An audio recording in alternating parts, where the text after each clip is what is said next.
If your Dell Latitude 7440 gets stuck on a black screen during startup, we will show you how to fix it. Follow these recovery steps to repair Windows and restore a normal boot. A lot of errors pertain to this problem, and we're going to go ahead and jump into what should hopefully be a pretty straightforward process, guys.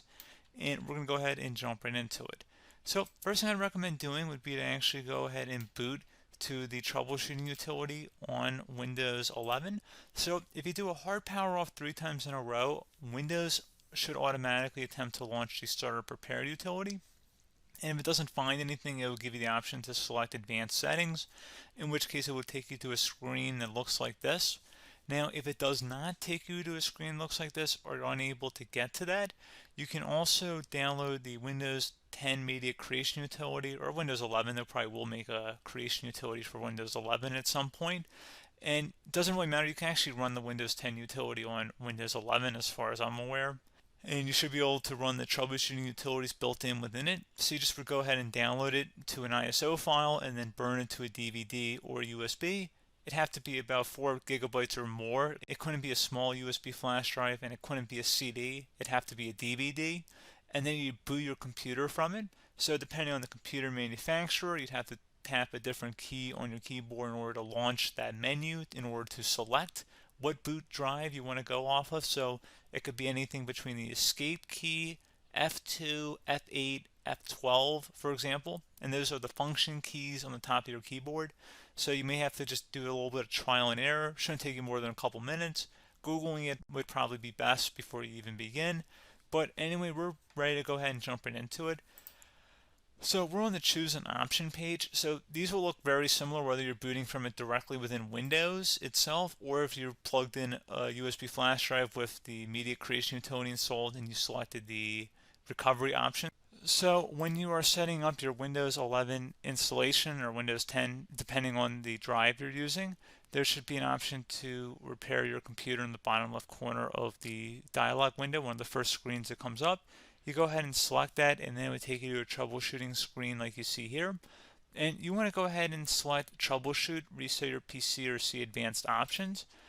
And then there are going to be a whole bunch of options in here that we're going to explore in today's video.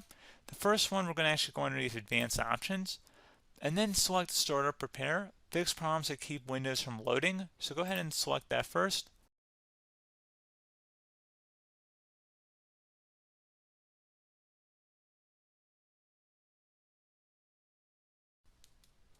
Okay, so you can see it could not repair our PC. That was our first option we could try. Something else, if we go back into advanced options here and then select troubleshoot, we're going to go underneath advanced options again. You can go ahead and actually access safe mode by selecting startup settings. And then if you select the restart button, you have the option on the screen select safe mode with networking, which will give you a key on the screen. It'll tell you which key to press to enter that. I believe it's the F7 key. It'll do that for you. I'm not going to go over that in today's tutorial because I don't really want to go into safe mode, but you're more than welcome to attempt that by going into here and then selecting restart. Again, it'll launch another screen. It'll say what key do you want to press, and it'll give you like 7 or 8 different options, and you want to select safe mode with networking.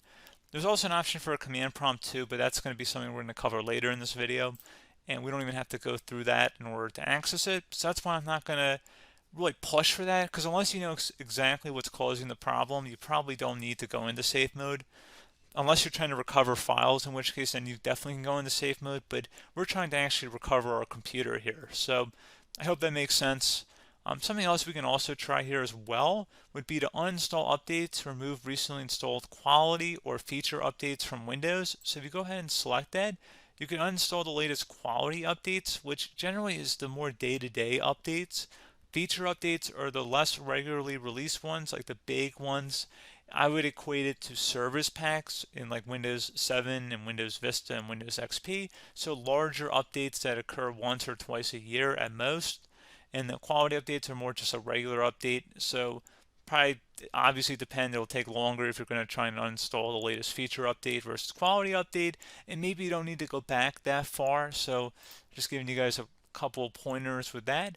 Something else you can also look at here, and we're going to jump into the command prompt in a little bit, but you can select System Restore, which will use a restore point recorded on your PC to restore Windows. And this is something I would highly recommend here, guys. So select next. Assuming you have a restore point saved on your computer, you go ahead and select the most recently created one, and you'll select next, and then you'll select the drive. You shouldn't actually have to select the drive. You can scan for affected programs, but we're going to keep it all default here, and then we're going to select finish. So once started, system restore cannot be interrupted. Do you want to continue? I think we're going to select yes. I don't think we have anything better to do on our computer right now, so just give it a moment here to initialize. It will take a couple minutes to run, obviously depending on how large your hard drive is and how much is saved on the system restore point. So just give it a couple minutes here.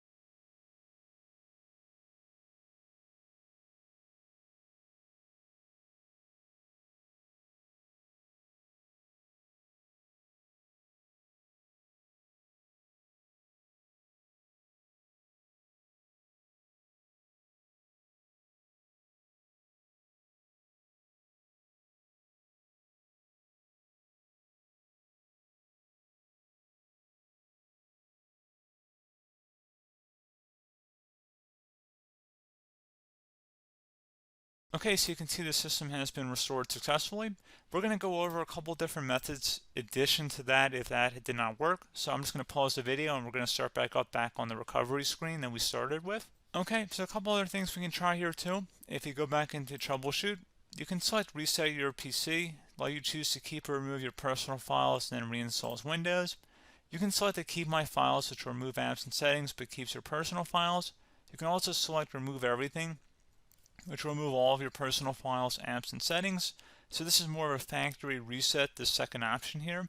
First option, it should not delete all of your personal files. However, it will pretty much clear most of your programs. And keep in mind, there's no guarantee that your information, number one, is even still available and easily recoverable on your computer to the point that you actually would be able to recover anything. And the second point is that there's always a chance that it won't actually recover and it will just do a factory reset anyway. So there's no guarantee that actually would keep your files anyway. So I would recommend trying to get a recovery tool and backing that up first before selecting it anyway. But again, those are a couple different options. And then something else you can try here if you go back to the choose an option. Another option, if you go underneath choose an option and select troubleshoot, advanced options, and now select where it says command prompt. Okay, so the first thing we should do is type our main hard drive here. In most cases, it should be the C drive. So you just do a C colon and then hit enter on your keyboard. So once you're underneath the C drive, we're going to type in dir and then hit enter on your keyboard. It should have program files, users, and Windows all in there. That's how you know you're in the right directory.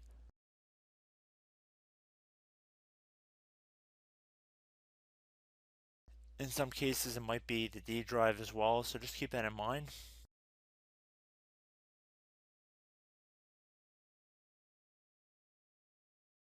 Next thing we're going to do is type in cd space / Windows / system 32 / config, and then you're going to hit enter on your keyboard.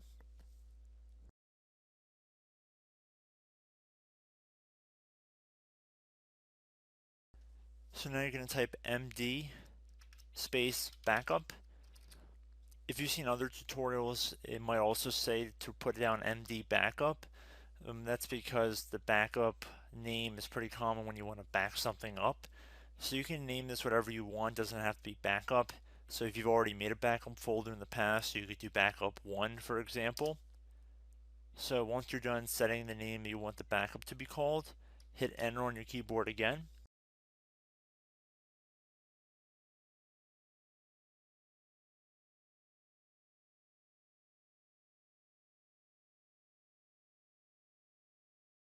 At this point you want to type copy, C-O-P-Y, space, then you want to do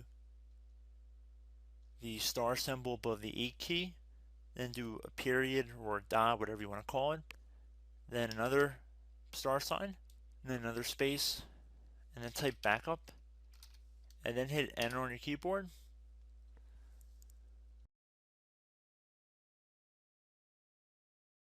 Now you want to type cd reg back, REGBACK, and then hit enter on your keyboard.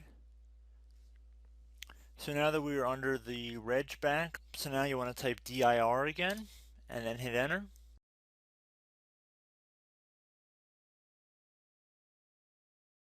So now at this point we're going to type copy again. So copy, space, star sign,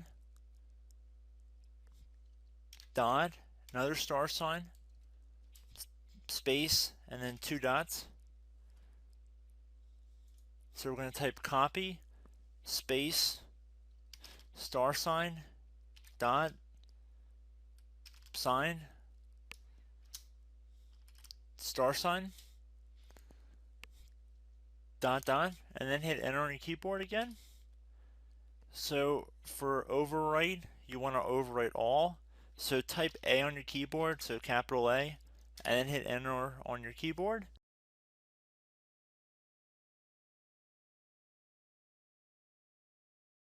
So at this point, you should be good to go. You can close out of the command prompt window, and if you accidentally continue to Windows 10, you should be all set. So I hope one of these 3 or 4 different methods we went through in this tutorial helped you guys out. Again, I'm not sure if you guys heard me earlier, but try to go back into your safe mode if possible and uninstall any programs you know might be conflicting with the Windows startup if you can get into safe mode. So just keep that in mind. Something very simple like that could be blocking up everything. So again, I hope this tutorial helped you guys out, and I will catch you in the next tutorial. Goodbye.